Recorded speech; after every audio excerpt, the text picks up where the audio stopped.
धर्म को अपनाया था। विजयदशमी के दिन नागपुर के अंदर 2 घटनाएं घटती हैं हर साल। आरएसएस के हेडक्वार्टर के अंदर शस्त्र पूजा होती है और नागपुर के अंदर भारी तादाद में पूरे देश से, दलित समाज से लोग इकट्ठे होते हैं और बाबा साहब अंबेडकर को याद करते हैं जिस दिन उन्होंने अपना धर्म परिवर्तन किया था। और 2 साल से मात्र चंद लोग जो आरएसएस के हेडक्वार्टर में शस्त्र पूजा करने के लिए इकट्ठे होते हैं, उसका दूरदर्शन लाइव टेलीकास्ट करता है।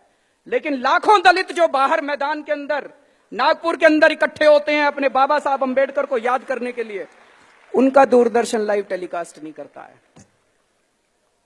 अभी आप सबने एनसीईआरटी सुना होगा, national council for educational research and training. NCERT उसकी जो राष्ट्रीय परिषद है, उस राष्ट्रीय परिषद के जो चेयरमैन है वो यूनियन एचआरडी मिनिस्टर होती हैं, स्मृति ईरानी जी उसकी चेयरपर्सन है।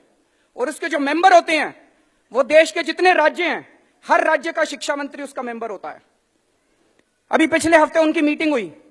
मनीष सिसोदिया जी दिल्ली के शिक्षा मंत्री हैं, इनको वहां जाने का मौका मिला। ये वहां गए और लौटने के बाद ये पूरा किस्सा मुझे बता रहे थे कि उस मीटिंग में क्या हुआ।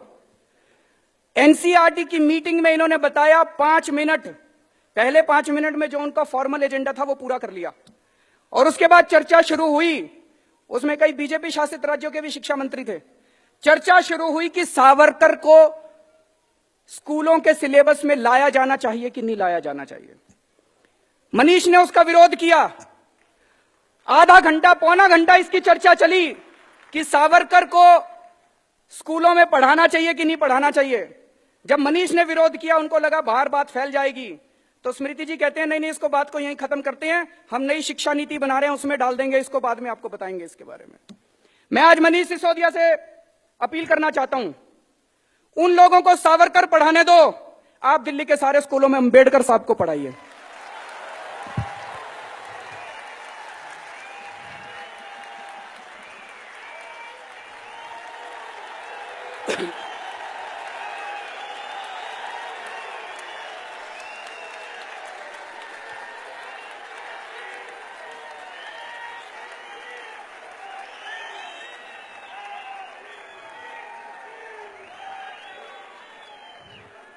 बाबा साहब के जीवन, बाबा साहब के जीवन और बाबा साहब के विचार, बाबा साहब के संदेश, इनको विस्तार से आप दिल्ली के सारे स्कूलों में इसका सिलेबस तैयार किए और सारे स्कूलों के अंदर इसको पढ़ाने का इंतजाम कीजिए। बाबा साहब अंबेडकर वो खुद छुआछूत का शिकार हुए थे। उन्होंने खुद ने अपनी जिंदगी के अंदर अन्याय बर्दाश्त किया था, इसलिए उन्होंने संविधान के अंदर रिजर्वेशन की व्यवस्था की थी। वो जानते थे कि ये समाज वो समाज है जिसने सदियों सदियों से अन्याय बर्दाश्त किया, सदियों से उन्होंने छुआछूत बर्दाश्त किया है। अगर उस समाज को अपने को बराबर लाना है तो अपने को उनको रिजर्वेशन देना पड़ेगा। आज मौजूदा सरकार, आरएसएस के प्रमुख कहते हैं रिजर्वेशन के ऊपर पुनर्चर्चा होनी चाहिए।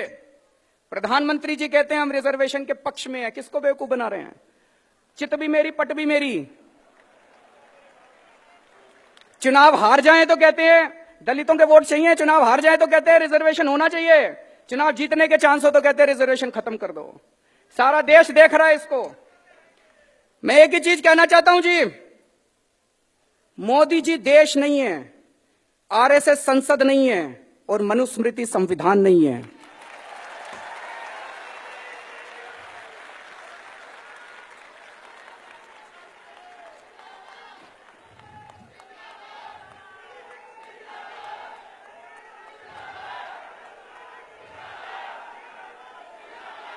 आज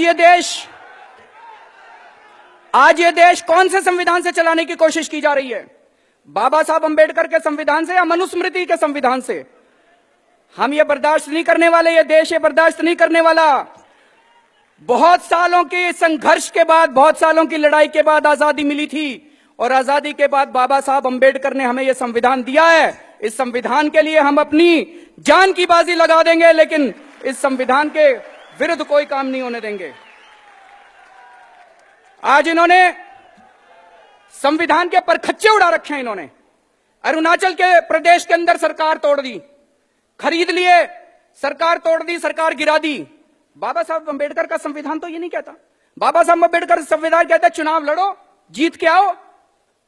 चुनाव लड़ने की ताकत नहीं बची अब सरकारें तोड़ेंगे, सरकारें गिराएंगे। अरुणाचल प्रदेश की सरकार तोड़ दी, उत्तर प्रदेश की सरकार तोड़ दी, अब कह रहे हैं दिल्ली के 21 एमएलए बर्खास्त करेंगे। कर लो बर्खास्त, आ जाओ मैदान में, चुनाव लड़ते हैं।